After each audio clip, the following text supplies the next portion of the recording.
La plupart de tes décisions ne contribuent pas à ton bien-être.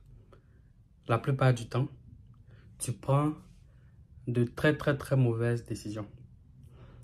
En économie, on appelle ça la rationalité limitée. Parce que parfois, en faisant des choses, tu penses que ça contribue à ton bien-être. Pourtant, c'est le contraire. Alors, donc, je vais essayer d'illustrer ce que je dis par deux exemples historiques. Parfois même qui sont aussi courants dans notre vie de tous les jours que tu peux identifier, qui vont te montrer que tes décisions que tu prends ne sont pas forcément les meilleures. Le premier exemple que je prends, c'est l'exemple de la retraite. D'accord? Donc, tu penses que si on te donne la liberté de faire ce que tu veux, tu seras plus heureux ou plus heureuse. C'est très faux. Donc, en général, dans la plupart des pays aujourd'hui, bon, je n'ai pas fait de recherche pour savoir si tous les pays l'appliquent, mais la majorité des pays, les cotisations pour la retraite sont obligatoires. Donc, on appelle ça des retenues à la source. Ils vont couper ton argent pour mettre pour toi à la retraite. Mais si tu étais aussi rationnel que ça, pourquoi on te force à épargner? Pourquoi on te force à épargner pour ta retraite? C'est tout simplement parce que dans l'histoire, avant les années 1930 par exemple, ben, c'était libre. Chacun travaillait pendant sa jeunesse et il devait prévoir ce qui allait arriver à sa vie pendant sa vieillesse. Et on s'est rendu compte que plus les gens vieillissaient, plus ils devenaient pauvres.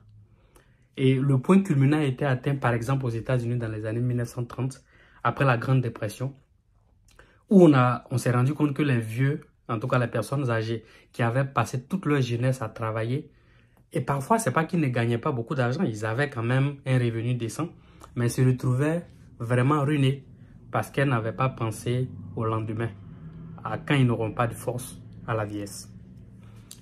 Donc, ça a été, donc, les moments d'adoption des régimes de cotisation obligatoires à la retraite n'ont pas été faits exactement à la même année, mais chaque pays a eu sa petite histoire et ça a été quand même une révolution sociale. Donc, quand tu travailles, on coupe forcément une petite partie qu'on met quelque part dans un compte pour toi parce qu'on sait justement que tu prends de très mauvaises décisions. Le deuxième exemple que je vais te donner, c'est lequel?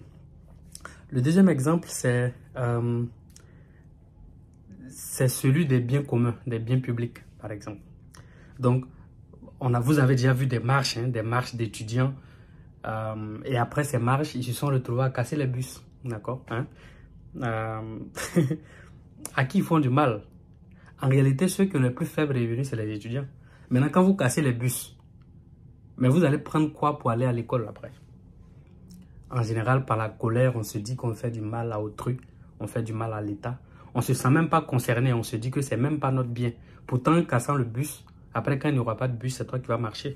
Ou bien il aura moins de bus, il aura moins d'affluence. Et puis c'est toi que ça va impacter directement. Mais si on y réfléchit bien, normalement, tu vas te rendre compte que la décision de casser ou de brûler un bus est une mauvaise décision pour toi. La même façon que la décision quand tu travailles et que tu gagnes beaucoup d'argent et que tu n'épargnes pas, c'est une mauvaise décision. Alors, je t'invite à regarder dans ta vie. Tu vas voir qu'il y a plein d'exemples où si tu analyses bien tes décisions que tu prends, tu vas te rendre compte que la plupart de tes décisions sont mauvaises. Elles ne contribuent même pas à ton bien. Est-ce que je vais te parler de discipline?